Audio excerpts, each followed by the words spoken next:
정치권에 등장하시면서 의료계에서 네. 당신은 배신자다. 약간 불편한 진실을 이야기하는 전문가? 제가 안타깝게 생각하는 거는 의사들이 본인들의 어떤 권리나 입장을 주장하면서 예를 들면 환자, 국민, 우리 사회 전체를 좀 같이 고려했으면 좋겠는데 너무 본인들의 입장만 주장한다. 이러면 의료대란 더 심해지는 거 아닙니까? 우리 국민들이 너무 피해를 보고 있습니다. 2025년 정원은 이미 이제 확정된 걸로 봐야 되거든요. 하는 목적이 의대 정원이 늘어나는 거를 막기 위해서 하는 거라면 사실 현재는 별 의미가 없는 거죠. 파업의 목적이나 효과라고 하는 게 굉장히 불분명하다. 총파업까지 하면 아마 국민들이 더 의사들을 더 많이 불신하게 되는 상황이 벌어질 텐데. 네, 그러면 예고해드린 대로 의대 정원 확대는 어떻게 돼야 되는가, 뭐 정부야 이제 확실한 입장이 있는 거고요. 네네. 민주당이 조금 그러니까 확대는 해야 되는데 지금 너무 이제 좀 속도가 빠르다, 이제 이런 정도 얘기를 아마 총선 전후로 했었던 것 같습니다. 지금의 입장은 어떤 건지 한번 좀 여쭤보도록 하죠. 더불어민주당 김윤 의원 모시겠습니다. 어서 오십시오. 네, 안녕하십니까. 네, 반갑습니다. 의사 자격증 있으신 거죠? 네, 맞습니다. 네. 다행입니다. 그래서 오셨습니다. 네, 우리 최은경 기자 전문가입니다. 오셨고요. 네, 안녕하십니까. 이상민 크리에이터 준비했습니다. 아니 그 포항에 영일만에 기름나요? 가야 돼 지금. 네, 가스납니다. 아니 뭐 140억 배럴이 있다 그러는데. 네. 내 고향입니다. 아유, 우리 MB 오랜만에 뵙습니다. 영일만으로 가야지. 영일만 가야죠. 네, 반갑습니다. 이상민 네. 크리에이터. 자, 그러면 우리 김윤 의원님과 함께 의대 정원, 의사분들이 굉장히 싫어하시더라고요, 이분을. 그렇더라고요. 맞죠? 네, 안타깝지만 맞는 사실입니다. 네. 팩트군요. 네, 의사분들이 이분을 굉장히 싫어합니다. 의대 정원 확대 쪽으로 아마 제가 알기로는 기억을 하고 있는데 네. 확대를 해야 된다는 입장이신 거죠? 네, 뭐 오래전부터 의사가 부족하니 우리나라는 좀 의사를 늘려야 된다. 그것도 이런 꽤 많이. 네, 꽤 많이 실제로 이제 뭐 조사를 해보면 네. 연구를 해보면 네. 꽤 많이 부족한 걸로 나옵니다. 네. 그래서 의사분들이 굉장히 싫어하시고 민주당 입장이랑도 조금 다른 거 아니에요, 그러면? 뭐 그러니까 민주당 입장은 네. 의대 정원의 규모 관련해서 뭐 또 구체적인 그 숫자를 제시하고 있다기보다는 네. 정부가 2,000명이라고 하는 숫자를 좀 무책임하게 던지고 그거를 너무 고집하는 게 문제 아니냐라는 거죠. 그러니까 숫자도 좀 정치적으로 받아들이기 어려운 숫자일 뿐만 아니라 그 숫자가 중요한 게 아닌데 그 숫자를 너무 고집하면서 불필요하게 정치적인 갈등을 증폭시키고 그것 때문에 국민들이 환자들이 고통받고 불안해하는 게 문제다라는 입장입니다. 그러니까 저는 이제 어떤 정책을 갖고 이제 양당이 혹은 뭐 어떤 세력들이 서로 이야기를 할 때 아름다운 이야기들은 좀 빼고 했으면 좋겠다는 생각을 개인적으로 하거든요. 왜냐하면 이제 그 아름다운 얘기들 뭐 국민을 위해서 뭐 이런 얘기를 하다 보면 그거는 이제 협상을 하는 데 있어서 굉장히 좀 오히려 협상을 더 좀 진전하지 못하게 하는 요인들이 좀 되는 것 같아서. 그래서 맞습니다. 민주당의 깔끔한 입장은 뭐예요? 민주당의 깔끔한 입장은 이제 정부가 나서서 의대 정원을 한 거는 바람직한 방향이나 그건 바람직하고 이제 과정이 적절치 않았다. 너무 밀어붙이기식 2,000명 고수 그 가운데서 갈등이 증폭됐다. 네. 지금은 이제 일단 의대 정원이 확정됐으니 숫자 얘기는 좀 뒤로 하고 문제의 본질인 의료 개혁 문제에 좀 집중했으면 좋겠다. 의료 개혁에 집중하자. 네. 그리고 그 안에서 이제 2025년 정원은 이미 정해졌지만 2026년 정원은 새로 논의할 수 있으니 그와 관련된 합리적인 논의를 하는 법 절차 이런 걸 만들자. 그거는 우리 의원님도 역시 같은 생각이신 거예요? 네, 그렇습니다. 네. 그래요. 근데 여기 저도 이제 좀 디테일하게 궁금한 것들이 있었는데 어쨌든 정부가 2,000명을 하겠다고 했고 지금은 내년 그러니까 2025년 입학생은 2,000명 증원이 거의 된 거잖아요. 1,900명을 1,500명 했다고 하면 원래 3,000명 정도 뽑던 걸 한 4,600명을 뽑는다고 했으니까 대폭 늘어난 건 맞잖아요. 네, 그렇습니다. 일단 그 늘어난 정원은 의대가 다 소화를 할 수 있긴 한 건가요? 그러니까 의대 과정이 예과 2년, 본과 4년으로 되어 있잖아요. 네. 그래서 이제 그 예과와 본과의 경계가 점점 더 좀 희미해져 가긴 하는데 네. 이제 그렇기 때문에 2025년에 뽑은 학생들이 본과 교육을 받는 거는 25년, 26년, 27년입니다. 네. 그러니까 지금 이제 한 2년 반 정도가 시간이 남았죠. 있다는 거죠. 네. 그 사이에 준비할 수 이제 있다? 준비할 수 있다라는 거고요. 그러니까 그 우리가 의학 교육, 그러니까 의학 교육의 현재 역량이 안 돼서 의대 정원을 못 늘린다라고 하면 네. 사실은 모든 문제를 해결하는 해결 대안이 그 대안을 실행할 수 있는 여건이 다 갖춰진 다음에 해라고 하면 사실 할 수 있는 게 아무것도 없잖아요. 네. 그러니까 중요한 것을 먼저 결정하고 그걸 하기 위한 준비를 따라서 하는 게 맞는 해결 방식이다. 네. 근데 그렇게 말씀 주시면 사실 지금 정부가 하는 의대 정원 확대가 맞는 방향으로 가는 거 아니에요? 그러니까 구체적인 어떤 목적을 딱 정해놓고 목표를 정해놓고 거기에 맞춰서 좀 이렇게 움직이는 상황. 네네.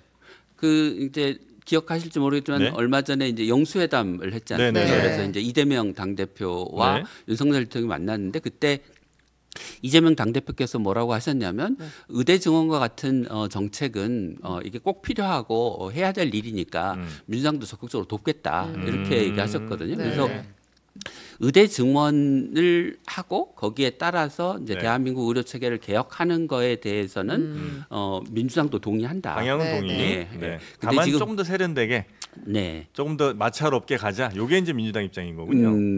네. 그러니까 네, 조금 네, 더 잘할 수 지금 현재 했던 것보다 훨씬 더 잘할 수 있었을 텐데 그러지 못했다. 네.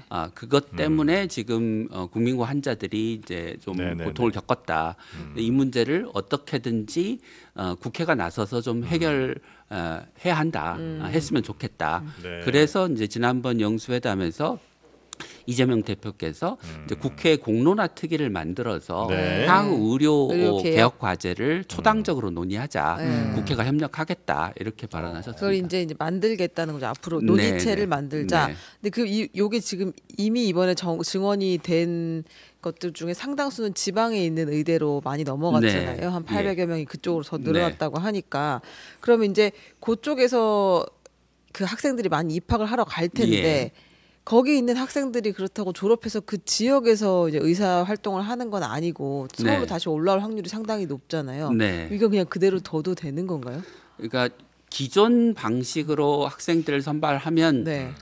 그렇게 될 가능성이 높은데요. 네. 이번에는 이제 그 지역 인재 전형이라고 네, 해서 네, 네, 네. 그 지역 출신들을 많이 뽑기로 했잖아요. 네. 그럼 그 지역 출신들은 대개 한 7-80% 정도가 그 지역에 남아서 진료를 합니다. 졸업 그래요? 후에. 소리 내려서 지금까지 한다. 그랬어요. 네, 그러니까 지금 지방 의대 학생들이 수도권으로 졸업 후에 간다라고 하는 거는 일종의 착시 현상인데요.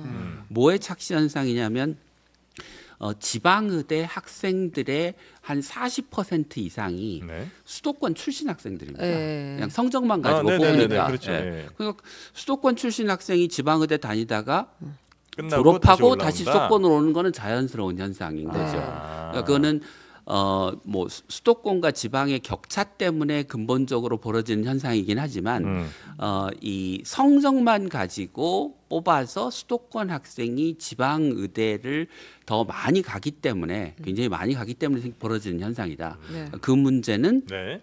지역 인재 전형이라고 하는 방식으로 교정할 수 있다. 아, 근데 지금 이제 일부인가요? 왜 저 서울에서 있던 분들이 네. 야 지금 저 지역별로 어디가 많이 늘었어? 대전, 충청 쪽이야? 그러면 빨리 충청으로 이사해. 이런 경우들이 많이 있다고 이제 뉴스 같은 데서 네, 나오잖아요. 네. 근데 그럼 결국은 또 지방 의대는 늘렸고 지역의 인재를 많이 뽑겠다고 했지만 결국은 다시 지금 그렇듯이 수도권에 있는 학생들이 지방에 잠깐 한 1, 2년 혹은 뭐 3, 4년 이렇게 가서 거기서 다시 이제 공부해 갖고 올라오려는 현상이 훨씬 더 확대되는 건 아닌가? 이런 근데 생각이 이제 좀- 그 네. 지역 인재 전형으로 지원을 하려면 네. 그 지방에 거주하는 기간이 꽤 길어야 될 아, 겁니다. 그래요? 네네. 그러니까 예를 들면 초등학생 때 가면 가능하겠지만 네. 고등학생 때 가서는 불가능. 불가능하고 네. 아, 그러면 예. 거기서 최소 한 5, 6년 뭐 이렇게 이제 살아야 네. 지역 인재로서 인정을 이제 받게 되는 네, 거군요. 네. 그래서 지금 이제 개혁하는 방향, 그러니까 의대 정원 확대하는 방향은 지역 인재를 더 많이 뽑는 방향이라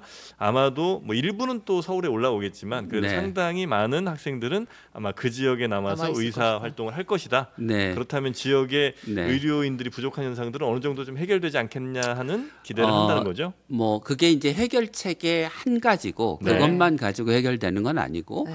이제 지역에 좋은 병원이 있어야 또 지역에 남아서 일을 하지 않겠습니까? 네. 또 지역에서 내가 근무를 하더라도 그 전문가로서 내 분야에 뛰어난 의사로서 계속 활동할 수 있다는 그런 뭐 전망, 네. 확신이 있어야 가능한 거니까 네. 이제 단지 지역 그 출신을 뽑는 것 말고도 여러 가지 해야 될 개혁 과제들이 굉장히 많죠. 네네. 그런 게 패키지로 가야 문제를 해결할 수 있다. 이런 개혁 과제들을 준비하고 이제 실행하실 텐데 사실은 정치권에 등장하시면서 의료계에서 네. 당신은 배신자다 네. 이렇게 또 낙인 찍혔습니다. 아유, 맵다 매워. 이면택 의협 회장도 그렇고 의협도 그렇고 네. 강한 좀 비판을 해오지 않았습니까? 네, 네. 그분들과 관계 개선은 좀 어떻게 해가실 네, 잠깐 이거 좀 마시고. 네네 목이 탑니다. 관계 개선 네네네네. 천천히 드시고 하셔도 배신자는 됩니다. 맞습니까? 뭐 그렇게 얘기하기보다는 네. 그러니까 좀 약간 불편한 진실을 이야기하는 전문가가 뭐 이제 제가 생각하는 저의 이제 아이덴티티고요. 예. 네. 그러니까 뭐 모든 사람이 그 자기의 행복과 이익을 추구하는 거는 당연한 거 아닙니까? 네, 그 네. 인간의 본성이고. 네. 그래서 이제 뭐 의사 단체 또는 의사들이 의사들의 이익을 추구하는 것도 저는 당연한 일이라고 생각합니다. 그래서 이제 본인들의 이익이 침해되거나 위협받는다고 생각하는 할 때 또는 뭐 그런 이야기를 하는 사람에 대해서 뭐랄까 부정적인 감정이나 정서가 있는 거는 뭐 그건 당연한 일이라고 생각하는데요. 예. 근데 이제 우리가 그 자기 이익만 추구할 수 없는 게 네. 여러 집단들이 같이 사회를 이루면서 살아가잖아요. 네. 그게 민주주의, 다원주의 국가인 거고. 그 가운데서 이제 내 이익을 추구하지만 다른 사람의 입장을 고려해서 네. 타협하고 네. 합의해서 함께 살아가는 게 이제 민주주의의 방식인데 네. 이제 좀 제가 안타깝게 생각하는 거는 이제 의사들이 본인들의 어떤 권리나 입장을 주장하면서 예를 들면 환자, 국민, 우리 사회 전체를 좀 같이 고려했으면 좋겠는데 네. 너무 본인들의 입장만 주장한다. 아. 그래서 예를 들면 국민의 80%가 의대 증원을 주장에 찬성하는데 네. 그리고 여러 가지 근거들이 우리나라의 의사가 부족하고 지역의 필수 의료 문제가 굉장히 심각하다고 생각하는데 의사들은 대한민국의 의사가 안 부족해. 뭐 우리나라는 의료 선진국이야. 네. 뭐가 문제야? 이렇게 주장하는 거는 사실 국민들로부터 신뢰를 잃어버리고 결국 그거에 궁극적으로는 의사들이 자기 이익을 지키지 못하는 네. 결과를 초래하게 되는 거거든요. 근데 네. 그런 측면에서 좀 안타깝다, 라는 말씀을 드리는 거고 저는 뭐 의사 편을 드는 건 아니지만 네. 우리 사회가 뭐랄까 유지되기 위해서는 의사와 환자, 의사와 국민 사이의 불신이 심각해지면 이건 굉장히 바람직하지 않은 것이거든요. 네. 네. 그렇기 때문에 그런 측면에서 의사들이 국민의 입장, 환자의 입장, 우리 사회 전체의 상황을 고려해서 그 본인들의 주장을 하되 양보하고 타협할 수 있는 그런 좀 자세가 있었으면 좋겠다라는 바람입니다. 네. 그 지금 어쨌든 전공의들이 병원을 떠나서 3개월이 지났잖아요. 네. 더 이상은 돌아올 어떤 인센티브도 없는 것 같아요. 이분들 네, 입장에서는. 그러면 이 뭉텅이로 빠진 전공의들의 빈자리를 메우기 쉽지 않은 상태에서 이분들은 그냥 개원해가지고 뭐 알아서 밥벌이를 잘 할 수 있겠지만 네. 대학병원이나 이제 3차 병원 입장에서는 큰 손해가 있는 거잖아요. 환자들이 네네. 진료를 바로 받을 수 없는 상황이 계속될 텐데 이건 어떻게 해소를 좀 할 수 있을까요? 그러니까 뭐 궁극적으로는 이제 전공의들의 일부가 돌아오거나 전공의가 충원되는 게 이제 기본적인 문제 해결이겠지만 사실은 전공의들이 돌아온다고 해도 우리나라 대학병원들이 전공의 파업 이전의 상태로 돌아가는 것은 저는 불가능하다고 생각합니다. 그러니까 예전처럼 전공의들이 일주일에 80시간씩 근무하면서 네. 환자 보는 게 이제 가능해지겠습니까? 저는 불가능하다고 생각합니다. 네. 그리고 지금처럼 대형 병원이 동네 병원에서 봐야 될 경증 환자까지 다 쓸어서 보는 진료하는 방식도 사실 지속 가능하지 않거든요. 근데 그러면 우리는 외국처럼 의료기관들이 자기 진료 수준에 맞는 환자 진료에 집중하는 방식으로 전환해 나가야 된다고 생각하고 거기에 맞춰서 그 건강보험에서 진료비를 보상하는 방식이 바뀌면 네. 자연스럽게 현재 대형 종합병원들의 경영난도 해소될 수 있다.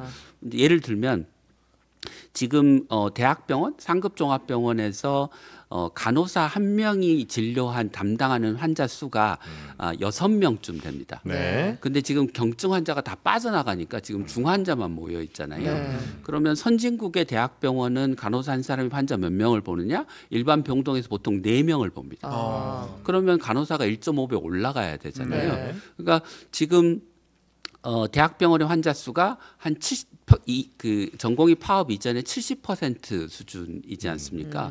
그러면 그 환자가 30% 줄었는데 네. 뭐 간호사들 그러니까 이제 간호사들을 뭐 휴가를 보내고 네, 지금 더 쉬게 채용도 안 만들고 하고 있죠. 뭐 네. 이렇게 하고 있는데 그게 아니고 간호사의 인력 기준을 간호사 한 명이 4명만 담당하도록 선진국 기준으로 맞추면 네. 환자 수가 줄어도 간호사를 줄이지 않아도 됩니다. 네. 그만큼 진료비가 올라가는 거죠. 네. 아. 그리고 전공의가 줄어든 네네네. 거에 대해서 전문의들의 당직비 진료비를 올려주면 네.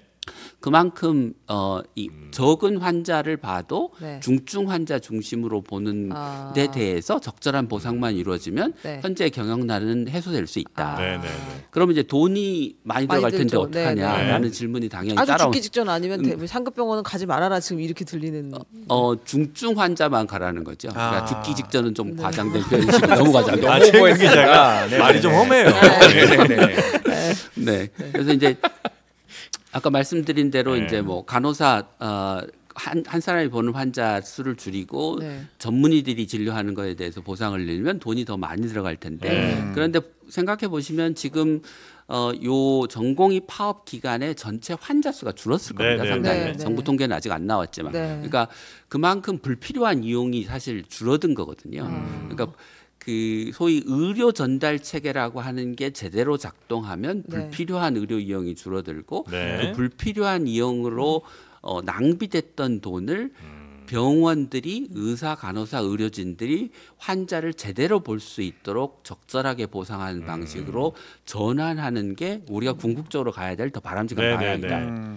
아 근데 지금 우리 가까운 사례 보면 네. 이제 당연히 불필요한 진료가 줄어들고 환자가 빠졌을 수도 있지만 지금 의사들이 없어가지고 수술을 어쨌든 해야 되는데 못 잡고 기다리고 있는 사람들도 대형 병원 상당히 같은- 많아요. 대학 병원 대형 같은 병원에서. 데서. 네. 네. 그리고 이제 정기적으로 가야 되는 사람들도 뭐 이를테면 3개월 텀이었다고 하면 할 수 없이 이제 6개월 텀으로 늘리고 지금 환자들이 많이 참고 있는 것도 네, 있잖아요. 네. 그런 측면도. 네. 이제 그런 측면도 네. 있습니다. 이제 그런 부분을 인정하지 않는 건 아니고 네. 이제 많지는 제가 않다 이렇게 보시는.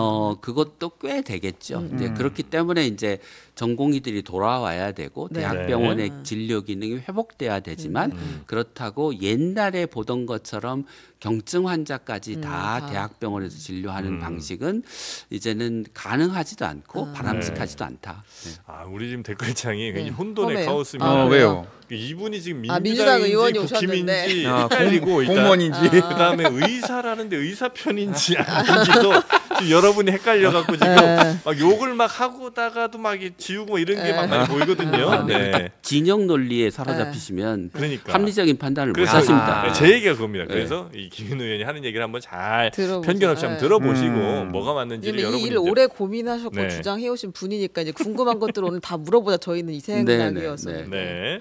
자, 그래서 마음껏 뭐 물어보십시오. 근데 지금 이제 그렇게 의사 수가 늘어나면 결국 의사들도 자기가 그동안 벌던 게 있을 텐데 네. 그것보다 더 줄여서 나눠 갖게 되면 불만이 이제 커질 거 아니에요. 네. 그리고 이제 어떻게든 그 벌충을 하기 위해서 가진 노력들을 어쨌든 그 사람들도 할 거 아닙니까? 네. 뭐 그 사람들이 아주 선의에 의해서 아니야 나는 한 1년에 뭐 한 1억만 벌면 돼 이러면서 뭐 굉장히 선하게 의료행위를 하진 않을 거 아니에요. 네, 그럼 이제 네. 그분들이 예를 들어 뭐 방법들이 워낙 많으니까 또 전문성들이 있으니까 이런저런 지금도 뭐 실손보험을 이용한 여러 이제 비급여식을 막 집어넣고 들 많이 하고 있고 그렇게 되면 결국 종국에는 국민들의 의료비 부담이 이런 방식이든 저런 방식이든 크게 늘어나지 않겠느냐. 네. 지금 현재 있는 의료인들보다 뭐 20% 30% 늘어나게 되면 훨씬 더 많은 의료비가 나가지 않겠냐는 게 이제 네. 의심 가는 네. 대목 중에 하나입니다. 네. 그러니까 이제 단적으로 예를 들어서 하나 말씀드리면 이제 OECD 국가별로 그러니까 의사 수와 의료비의 관계를 비교해 보면 첫째 의사 수와 의료비가 비례 관계가 아닙니다. 별 의사 수가 상관관계 많다고 해서 의료비를 더 네, 많이 내지는 네. 않는다는 예. 건가요? 그러니까 OECD 평균 의료비가 네. GDP 대비 2021년 2년 기준으로 9.3%인데 네. 우리나라가 9.7%입니다. 네. 그러니까 우리나라가 의료비를 OECD 국가에 비해서 더 많이 쓰고 있는 거죠. 큰 개인이 지출하는 걸 말하는 거예요? 아니면 보험 재정이 국가 전체 전체 의료비 GDP 대비. 예, GDP 대비.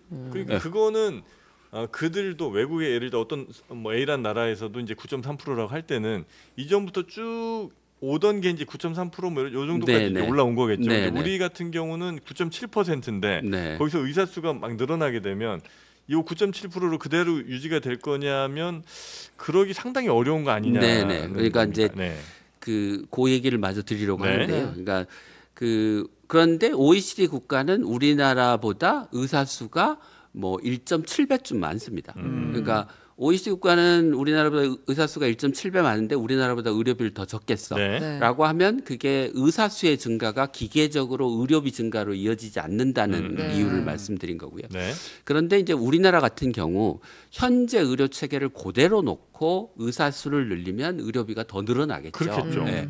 그런데 그러면 잘못된 의료 체계를 방치한 채 국민들은 응급실 뺑뺑이 소아진료 대란 지방의 필수 의료 붕괴를 겪고 있는데 네. 그 문제를 해결하기 위해서는 의사를 늘려야 하는데 그냥 현재 잘못된 왜곡된 의료 체계를 그대로 두는 걸 가정하고 의사를 늘리면 안 돼라고 주장하는 게 맞는지 아니면 의사를 늘리면서 네. 낭비적이고 왜곡된 의료 체계를 함께 고치자고 하는 게 맞는 건지 네, 네.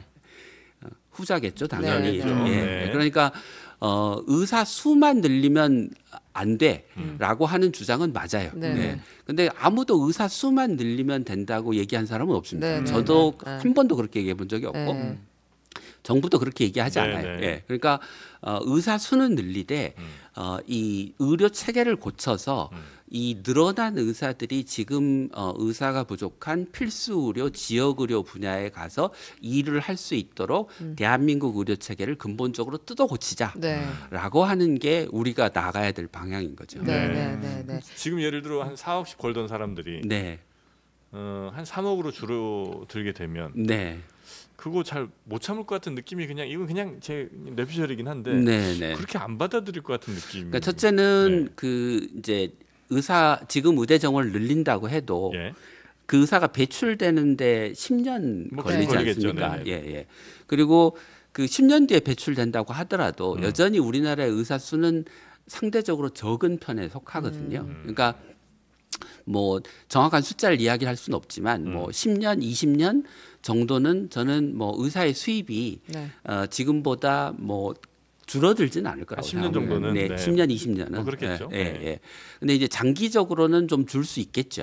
예. 근데 이제 의사들이 바라는 것도 내가 1억 더 벌려고 지금처럼 뭐 집에도 잘 못 가고 계속 당직 서면서 일을 할 거냐 또는 이게 그 검사 많이 하고 약 처방 많이 하고 환자 자주 오게 하고 뭐 그 꼭 안 해도 되는 수술까지 하면서 돈을 좀 더 벌기를 원할 건지 아니면 내가 대학에서 배운 대로 전문가적인 양심에 따라서 전문가로서의 긍지를 가지고 환자를 보면서 예를 들면 조금 뭐 돈을 좀 덜 벌어도 좋으니 그렇게 진료하고 싶을까 관한 좀 네. 논의를 해봐야 될 필요가 있다고 생각합니다. 제가 만나는 많은 의사들은 나 조금 돈 덜 벌어도 좋으니 전문가답게 진료하고 싶다. 그렇게 이야기하시는 분들이 의사들이 잘 안 만나 주실 것 같아요. 네. 다 싫어한다면서요, 의료계에서. 아니 그 실은 그 의사들 내에서도 네. 지지하시는 분들이 좀 있어요. 예, 꽤 많습니다. 아, 그래요? 네네. 근데 이제 그분들은 커밍아웃을 못 하시죠. 얘기를 못 하시는구나. 나 김윤 좋아하고 말을 못 하는군요. 그러니까 저한테는 그런데 개인적으로 뭐 제 주장에 동의한다, 지지한다 이렇게 이야기하시는 분들이 꽤 됩니다. 그러면 이제 일반 환자들은 그냥 1차 진료 기관으로 많이 가고 작은 병들이 있을 때 네. 중증 환자들은 상급 병원으로 가게 하고 거기는 이제 의료 수가도 높이고 진료비 환자가 부담하는 진료비도 높이고 그래서 의사들의 이제 뭐 월급 같은 것도 같이 높아지게 하고 요렇게 하는 게 이제 큰 틀에 하나가 있다고 하면 네. 지금 우리가 의사를 계속 배출을 하잖아요. 네. 근데 항상 똑같이 그 필수 의료는 의사가 부족하다고 얘기를 하잖아요. 네. 그러니까 아까 말씀하신 뭐 소아과 뺑뺑이부터 시작해서 외과 맨날 부족하고 대신 이제 피부과는 아주 굉장히 온 국민이 언제든지 이용할 수 있게 단가가 확 낮아지기도 했고. 피부과가?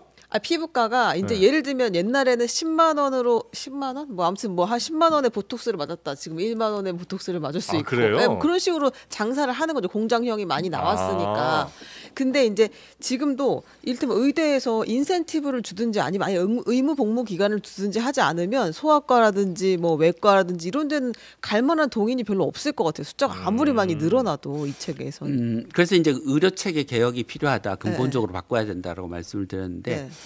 이제 하나는 그 이제 우리나라의 건강보험 수가가 그 이제 의사들은 굉장히 낮다 이렇게 주장하는데 사실은 굉장히 낮지는 않고요. 네. 근데 실제로 문제는 뭐냐면 굉장히 불균형합니다. 네, 그러니까 진료별 수가가 불균형하다는 거예요. 그러니까 그 검사비는 굉장히 높고요.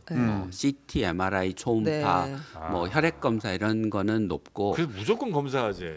그다음에 이제 시키면 해요. 그냥 어쩔 수 없어요. 검사부터 하자는 거야. 네. 그 사람이 하는 서비스, 진찰, 입원, 수술 이런 거는 돈을 적게 주고 있습니다. 그러니까 병원이 장비는 많이 사고 사람은 고용을 안 하고 이렇게 하니까 그 의료진들이 경무에 시달리는 거죠. 그 문제를 하나 해결을 해야 되고 네. 두 번째는 이게 그 의료 시장이 굉장히 무정부적입니다. 그러니까 그 무정부적이라는 건 뭐냐면 그러니까 외국은 이제 뭐 큰 대학병원은 중환자 보고 뭐 네. 작은 병원은 경환자 보고 예를 들면 뭐 급성심근경색, 그 심장마비 있을 네. 때 그 이제 심장 혈관에 이 막혀서 생기는 병이기 때문에 거기다가 금속 그물망이랑 스텐트라고 하는 걸 넣거든요. 네. 근데 이제 이게 응급 시술이고 난이도가 높은 시술이기 때문에 그 지역에 적정수의 환자 진료량, 그러니까 환자가 수가 일정 수준 이상이어야 이게 병원 의사도 숙련도가 유지되고 병원도 중환자를 보는 시스템이 잘 작동이 되거든요. 네. 근데 스텐트 시술을 하는 병원이 너무 많아지면 네. 환자가 분산되고 의사도 분산되니까 의사가 분산되면 1년 365일 당직을 설 수 없으니까 낮에는 환자를 보는데 밤에는 환자를 못 보는 일이 벌어지고 환자 수가 적으니까 숙련도와 시스템이 유지가 안 돼서 네. 환자의 사망률이 올라가고 합병증 발생률이 올라가는 문제가 생기거든요. 네. 예. 그런데 우리는 그런 이 수요 대비 공급을 규율하는 시스템이 의료 제도 내에 전혀 없습니다. 그러니까 어떤 부분이 건강보험 수가가 좀 올라가서 네. 이 병원이 이득이 된다라고 하면 너도 나도 그 환자를 보겠다고 네네네. 달려들어서 공급 과잉이 되고 네. 수가가 낮으면 아무도 안 하겠다고 해서 공급 부족이 되는 이런 상황을 네. 제가 무정부적인 의료 시스템이라고 얘기를 하는 거거든요. 그래서 이 무정부적인 의료 시스템을 고쳐서 그 네. 지역의 수요에 맞게 병원의 진료 기능이 배분돼야 된다. 네, 네, 그러니까 네, 네. 심장센터, 뇌졸중 센터, 네. 뭐 응급센터 이런 게 지역의 수요에 맞게 배정이 되면 그 다음에 수가를 올릴 때 그 센터가 그 환자를 볼 때 수가를 지금보다 예를 들면 뭐 1.5배, 2배 이렇게 올려줄 수가 있는 거죠. 그런데 그걸 모든 병원한테 다 수가를 적용해서 올려준다고 하면 예를 들면 10%, 15% 이렇게 올려주는 것만으로도 막대한 재정이 들어가기 때문에 네네네. 결국은 병아리 눈물만큼밖에 수가를 못 올려주는 거거든요. 예. 그러니까 선택과 집중 방식으로 수가를 올려줘야 된다. 예를 들면 여기는 뭐 마포 어디에 이제 외상 뭐 센터가 있으면 네. 거기에서는 이 진료를 전문으로 하고 거기는 네. 수가가 더 높고 이렇게 그렇죠. 되는 예, 거예요. 예. 그러니까 센터를 지정하고 네네네네. 중환자 진료에 대한 수가, 사람이 네. 하는 일에 대한 수가를 집중적으로 획기적으로 올려줘야 된다. 네네. 그래도 별로 돈이 안 든다. 그런 식으로 돈을 쓰면. 네. 근데 그렇게 돈을 쓰면 뭐가 가능해지냐면 병원의 전문의를 훨씬 더 지금보다 많이 고용할 수 있게 해줄 수 있습니다. 그러니까 뭐냐면 돈을 많이 주면 네. 그 병원이 여력이 생기고 네. 병원한테 여력만 주면 고용을 안 하겠지만 법적으로 기준을 만들어서 적어도 당직을 서야 되는 과는 분야별로 전문의를 7명씩 고용해.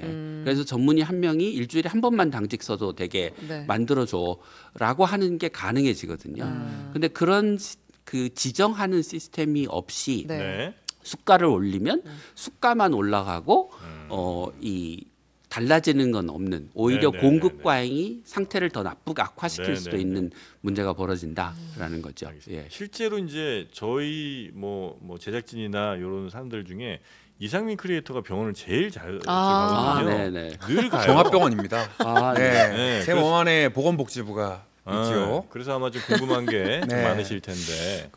사실은 지금 화두가 되고 있는 게 의협의 총파업 문제 아니겠습니까? 네네. 개원이 봉지기들의 참여도 이제 많이 지금 촉구하고 있는 걸로 보이는데 이러면 의료 대란 더 심해지는 거 아닙니까? 이거 길어지면 네, 네. 우리 네. 국민들이 너무 피해를 보고 있습니다. 네. 네, 그러니까 지금 그 이제 2025년 정원은 이미 네. 이제 확정된 걸로 봐야 되거든요. 네. 그러니까 사실 총파업을 하는 목적이 의대 정원이 늘어나는 거를 막기 위해서 하는 거라면 네. 네. 사실 현재는 별 의미가 없는 거죠. 예. 이미 확정됐다. 네, 네. 2025년 정원은 뭐 이제 대법원 되돌릴 수가 없다. 예, 그렇죠. 되돌릴 수 없는 상황인 거라서 사실 그 파업의 목적이나 효과라고 하는 게 굉장히 불분명하다. 그에 반면에 지금 지난 몇 달간의 이제 전공의 파업으로 사실 국민들이 굉장히 힘들어하고 그 과정에서 이제 의사들에 대한 어떤 국민적 감정이 점점 더 나빠지고 있지 않습니까? 예. 그건 거기다가 지금 총파업까지 하면 아마 국민들이 더 의사들을 더 많이 불신하게 되는 상황이 벌어질 텐데 그 불신이라고 하는 게 사실 장기적으로 보면 의사들한테 굉장히 불리한 거거든요. 저는 근데 그건 그렇지 않은 것 같은 게 네. 예를 들어 우리가 초코파이를 불신해요. 네. 그러면 안 먹겠지. 그리고 네. 이제 빅파이가 됐든 뭐 다른 거 몽쉘 통통이 됐든 네. 이걸 OS 먹겠지. 먹죠. 네. OS 먹고. 네. 근데 의사들을 우리가 불신해도 방법이 없어. 네. 그러니까 사실 의사들이 파워를 갖고 있는 것 같기도 하고 네, 네. 어떻게 국민들로서 안 아플 수가 없잖아요. 아프기 네. 싫다고. 네, 네. 아니 뭐 외국으로 가서 뭘 네. 치료받을 수도 없고. 네. 그러니까 뭐 국민들의 불신이 있다 한들 의사들이 그걸 겁내지 않을 거라는 거죠. 오히려 그분들은 버틸수록 자신들이 유리한 그러니까 위치에 있다 생각하겠지. 국민들이 아프니까 의사를 찾지 않을 수는 없는데 이제 의사들의 주장에 대해서 국민들이 힘을 실어주지 않는 거죠. 그러면 제도나 정책을 할 때 뭐 의사들이 아무리 옳은 주장을 해도 국민들이 일단 색안경을 끼고 그 주장을 바라보기 시작하면 네. 의사들이 원하는 정책이나 제도를 만들기 어렵게 되지 않겠습니까? 그다음에 이제 환자가 의사를 불신하면 네. 예를 들면 환자가 조금만 잘못돼도 그게 의료 의료 분쟁. 분쟁으로 네. 이어지기가 쉽습니다. 그러면 의사들이 굉장히 진료하기 힘들어지고 네. 뭐 환자의 생명과 관련된 분야는 또 그 전공하기 싫어하게 되는 거죠. 네. 그러면 이게 악순환이 되는 겁니다. 그러니까 불신이 방어 진료를 낳고 필수 의료를 기피하게 만드는 거라 사실 그게 의사들한테도 안 좋고 국민들한테도 안 그럴 좋고. 수는 있겠네요. 예. 예. 근데 의사시기도 하니까 네. 실제로 읍천리 커피 좀 드셔보니까 네. 이건 어떻습니까? 건강해요? 네, 건강이 굉장히 좋아 보이던데요. 제가 저기 식혜를 드셨죠 식혜 오늘은? 드셨습니다. 점심 네. 시간에 점심을 안 먹고 왔는데 오히려 식사 공복에는 대용으로 굉장히 좋았다. 네, 공복에는 도움이 되는 거 혈당에는 도움이 되는 것 밥 같습니까? 먹고 나서 먹으면 안 좋을 거 건강에 아이 안 좋을 거. 혈당이 안 혈당이 안 세요. 밥 먹고 나서도 괜찮습니다. 당 스파이크가 왔습니다. 광고 제품 뭐라고 하지 마세요. 네, 네. 네. 아니 지금 적당한 때 드시면 네. 좋을 네. 것 같습니다. 네. 아니 궁금한 뭐 거 묻다가 지금 진단도 길을 아니고. 잃었어요. 아니 그러니까 예를 아니 죄송해요. 자꾸 오락가락해서. 근데 이를테면 아까 말씀하셨던 것처럼 거점 병원을 만들면 그러면 소아과나 산부인과도 해소가 되는 건가요? 네, 그렇죠. 예, 그러니까 지금 그 분만 취약제라는 게 있지 않습니까? 네. 아 근데 마포도 분만 치약제예요. 왜냐면 제가 임신을 해서 네. 다니던 병원에서 의사 선생님이 3년 전까지는 네. 애를 받았는데 네. 출산이 이거 우리가 이제 간호사들이 밤새 그러면 이제 밤샘 근무를 해야 되는데 도저히 재정이 안 나온다. 그래서 네. 저보고 큰 병원 가라고 써주셔가지고 저는 큰 병원 가서 났거든요. 어디 가서 났어요? 세브란스에서 났는데 아. 이 마포에 있는 병원에 분만하는 데가 한 군데인가밖에 없어요. 일반 진짜? 산부인과는 그러니까 없어요 네, 정말로. 네. 그러니까 예. 이게 뭐 여기다 거점을 둔다라는 게 저는 좀 상상이 잘 안 되는 거예요. 네. 이게. 그러니까 작은 구멍가게들이 여러 개 있다가 네. 구멍가게들이 다 망하고 네. 아. 예를 들면 마트 뭐 하나 굉장히 큰 대형 마트만 네. 있는 거죠. 아. 근데 그 사이에 예를 들면 큰 슈퍼 같은 게 있을 수 있잖아요. 네, 네, 예. 네. 근데 그걸 이제 시장에 맡기면 그런 일이 그런 구조가 안 생기니까 네. 정부가 슈퍼를 지정해서 지원을 하면 되는 아. 거죠. 네, 네, 네. 그렇게 해서 여기를 이제 네. 키우는 걸로 하고 의사도 여기로 고용하게 만들고. 그렇죠. 예.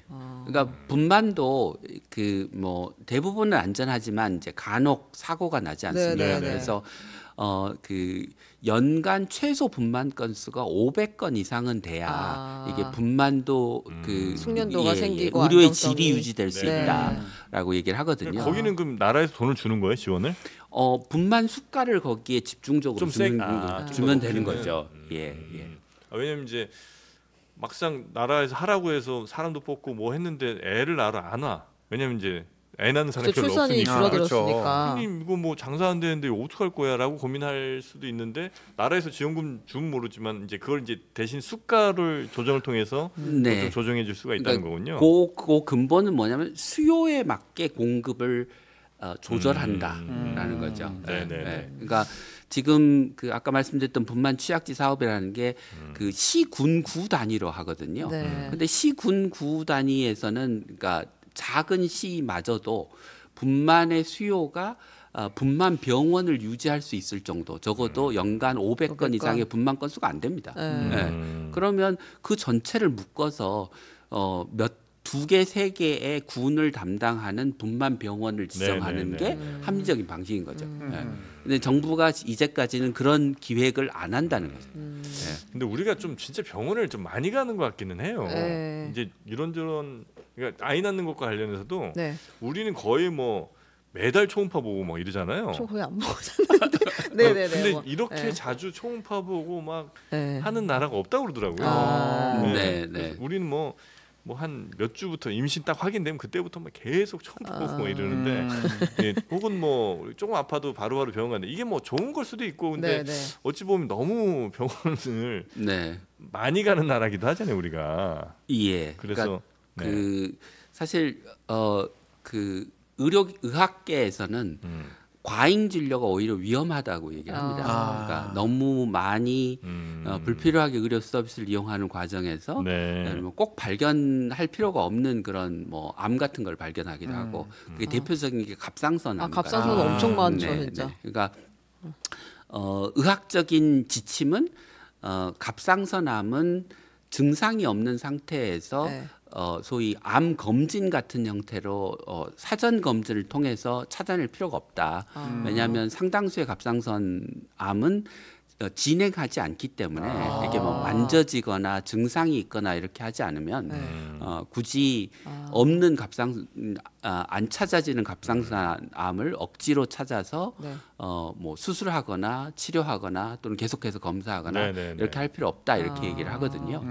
예. 그런데 이제 우리나라는 그 이 건강 검진에 갑상선 초음파를 넣어서 하는 경우가 굉장히 많아서 맞아요. 예. 네. 그러니까 뭐 다른 나라들보다 갑상선암을 발견하는 비율은 수십 배가 되는데 네, 네, 네, 네. 사실 갑상선암으로 사망하는 그 비율은 외국하고 똑같거든요. 그게 무슨 얘기냐면 찾아낼 필요가 없는 암까지 다 찾아내고 있다. 네네네. 그리고 이제 이렇게 자주 가고 끊임없이 이용하고 있는 것 중에 하나가 최근 한 10여 년 사이에 그 실비보험? 네. 그게 이제 나오면서 아니 근데 이거는 뭐 여기서 의료 체계 개편하기는 쉽지 않은 네. 문제 근데 아니에요? 그 실비보험이 결국은 사람들의 병원 방문이나 진료를 훨씬 더 이제 늘리고 그게 네. 전체적인 국민들의 의료비 지출을 늘리는 역할을 좀 하지 않나. 아니, 네. 그렇죠. 예. 라고 이제 저는 네. 개인적으로 판단하고 그것뿐만이 아니라 네. 지금 사실 최근에 지역의료 필수의료 문제가 이렇게 심각해진 근본적인 원인은 실손보험이 그렇죠. 있습니다. 네. 그러니까 그렇다니까. 이게 만성적인 의사의 부족, 더하기 왜곡된 의료 체계, 더하기 거기에 결정타를 날린 게 실손보험. 실손보험 굉장히 치명적이에요. 근데 이걸 막을 수는 없잖아요. 막을 수는 없는데 네. 그러니까 의료 체계를 개편할 때 실손보험을 나라에서 손을 완전히 대긴 또 쉽지 않은 거 아니에요? 그거를 실손보험 체계를 개편하지 않고서는 네. 지금 지역의료 해결 안 필수의료 나- 문제를 해결할 수가 없습니다. 그러니까 네. 진짜 너무 그리고 치명적인데. 이 실손보험 제도가 네. 그 굉장히 외국에서는 찾아볼 수 없는 그렇죠. 기형적인 네. 제도입니다. 네. 어쩌다 이게 나오는지 모르겠어요. 글쎄, 뭐 누가 이런 제도를 만들고 허용했는지 네. 좀 따져봐야 될 필요가 있는. 개인들이 개인 부담이 이제 없어지는 상황이 되다 보니까 막 여기저기 쇼핑도 자유롭게 되고. 네. 그럼 전체적으로 또 한 번 이 사람이 한 번 갈 걸 5번 가게 되면 그 5번 동안에 또 나라에서는 의료 재정이 엄청나게 투입되는 거고 네. 과하게. 네. 그러니까 전체적인 의료 재정이 너무 힘들어지는 거죠. 그러니까 지금 실손보험은 뭐 이제 따로 보험료 내고 보험금을 받지만 네. 사실은 건강보험 진료를 받으면서 실손보험 진료를 병행하기 그렇죠, 때문에 그렇죠. 네. 이것 불필요한 실손보험 의료 이용 때문에 낭비되는 건강보험 재정이 한 5조에서 10조 원 정도는 될 걸로 추정이 됩니다. 예. 그러니까 거꾸로 얘기하면 실손보험 제도를 제대로 개편하면 네. 우리가 건강보험 재정을 한 5조쯤 줄일 수 있고 아. 그 돈을 지금 지역 필수 의료에 투자할 수 있다. 아. 예, 예. 그럼 실손보험 든 사람은 건강보험을 못 들게 해야 되나? 네. 아니 그건 아니고 이제 못되게 하는 건 뭡니까? 이제 건강보험은 네네네. 누구나 이제 이용하는 거고 네. 이제 실손보험은 실비보험, 네. 건강보험이 해주지 않는 영역을 네, 비급여 보완적으로 영역을, 해주는 네. 예, 그러니까 네. 비급여 영역을 네. 주로 이제 네. 그 감당해주는 역할을 해야 되고 네. 그런데 지금 우리나라 실손보험의 문제는 뭐냐면 그 비급여 진료의 가격을 통제하는 정하는 메커니즘이 아무것도 없다는 겁니다. 아. 그러니까 어디 예를 들면 백내장 수술에 뭐 조절되는 인공수 정체를 어느 안과에 가면 100만 원을 받는데 네. 어디 가면 400만 원을 받거든요. 아. 예. 어. 그러면 그런 정도의 가격 차이가 있으면 사실 보험료를 정하는 것도 합리적으로 정하는 것도 하기 어렵거든요. 네, 네. 네, 네. 그러니까 맨날 실손보험이 적자난다고 아. 얘기하고 네. 400만 원을 받을 수 있으니까 그런 상황에서는 내가 그 비급여 진료 가격을 높게 책정해서 실손 진료를 많이 해가지고 돈을 더 많이 벌고 싶은 그런 유혹이 생기는 거죠. 의사들도. 의사들이 물어보죠. 네, 네. 도수 치료 받으러 가면 이제 네. 물어보죠. 그러니까 이 아니면 저는 안 받아봤습니다만. 이 네. 나쁜 시스템이 네. 그 왜곡된 진료 행태를 만들어내는 거거든요. 예, 그래서 왜곡된 진료 행태를 비난하는 게 문제 해결의 방법이 아니라 왜곡된 제도를 바꾸는 게 문제 해결의 방법이다. 예. 늘 문제는 시스템에 있다. 네, 네. 하나만 더 여쭤봐도 돼요? 그 외국 의사 지금 부족한 병원에 부족한 의사를 군 의사, 외국인 의사, 그다음에 이제 PA 간호사 이렇게 대체하고 있다고 하는데 네네. 앞으로 그건 더 늘어날 걸로 보시나요? 늘어나야 되는 부분도 있고요. 근데 이제 하나씩 말씀드리면 네. 이제 PA는 네. 늘려야 합니다. 아, 예, 예. 그러면 간호법도 통과시키고 네, 이제 네. 의료 행위를 할 수 무식해서 있도록. 죄송합니다만 네. P가 뭡니까? 네, 죄송합니다. 네네네. 네. 그러니까 이 의사가 전통적으로 하던 역할 중에서 네.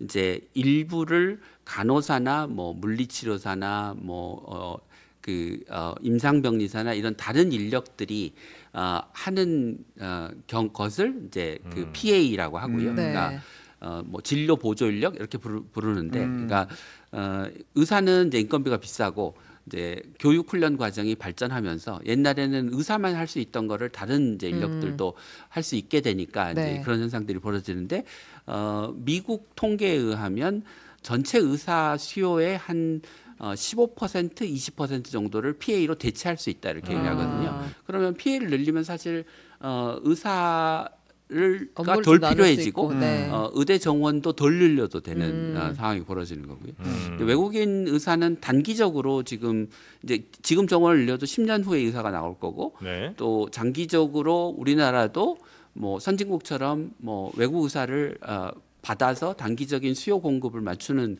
방식이 필요할 테니까 그것도 좀 제도화할 필요는 있다고 생각합니다. 근데 지금처럼 뭐 위기 상황에 당장 뭐 의사들 들여다 쓰는 거는 현실적이지 않는. 예, 현실적이지는 않은 것 같고요. 네네네. 저도 최근에 네. 그 무릎 꿇었잖아요. 왜요? 외국 의사한테요? 아니 그게 아니라 실비보험 가입하셨어요? 결국 가입했어요. 아니 근데 정프로님은 이것 때문에 치료를 많이 받지 않나요? 눈 때문에? 아니 뭐 치료도 받긴 하는데 네, 그것도 없이 어떻게 정말 버티셨어요? 어떻게 안 받으려고 계속 전 그 가입 안 하려고 노력 많이 했거든요. 우리나라 의료 문제도 좀 고민하는 입장에서. 네. 근데 결국은 저도 무릎 꿇고 가입을 하게 됐어요. 아. 네. 동참하셨군요. 네. 안 할 네. 수가 없게 됐더라고요. 네. 네. 그래서 월 2만 원씩 지금. 아니 근데 개인사가 갑자기 등장하는 거예요. 건보공단에서 나오신 것 그만큼 이제 전 국민이 안든 사람이 없어. 네. 문제입니다. 자, 그럼 이제 시간이 좀 다 됐는데. 네네. 엄청 또 무엇이든 물어보세요 하다가 시간이 너무 많이 갔어 지금. 네. 그러면 우리나라 지금 이제 의대 정원 확대와 포함해서 이제 의료 개혁을 이제 전체적으로 하긴 해야 되잖아요. 네. 여기에서 큰 방향, 그다음에 그 민주당은 어떤 역할을 좀 하실지 네, 그런 네. 거 정도 말씀해 주시면 어떨까 싶습니다. 네. 그래서 저는 지금 국회가 지금은 좀 나서서 역할을 해야 되겠다라고 생각을 하고 있는데요. 한 가지는 이제 지금 워낙 의정 갈등이 그동안 그 골이 깊어서 그 의정 사이에서 문제를 풀기 쉽지 않을 것 같다라고 하는 게 첫 번째이고요. 네. 두 번째는 이게 결국은 의료 개혁이 다 입법 사항입니다. 그러니까 뭐 의료 사고 피해 문제, 전공의법 문제, 뭐 의료 전달 체계 문제 다 법 개정이 필요한 사항이라 결국은 국회로 이게 그 공이 넘어오게 되어 있는 상황이고요. 그다음에 이제 우리나라 의료 체계를 근본적으로 개혁하려면 예를 들면 대학병원이 중증 환자 보고 동네 의원이 경증 환자 보는 시스템이 정착이 돼야 되는데 네. 그러면 국민들은 경증 환자가 대학병원에 갔을 때의 규제나 불이익을 받아들여야 되고 대학병원은 중증 환자 진료에 집중하겠다고 하는 약속을 할 필요가 있어서 이게 일종의 사회적 대타협 빅딜이 필요한 사항입니다.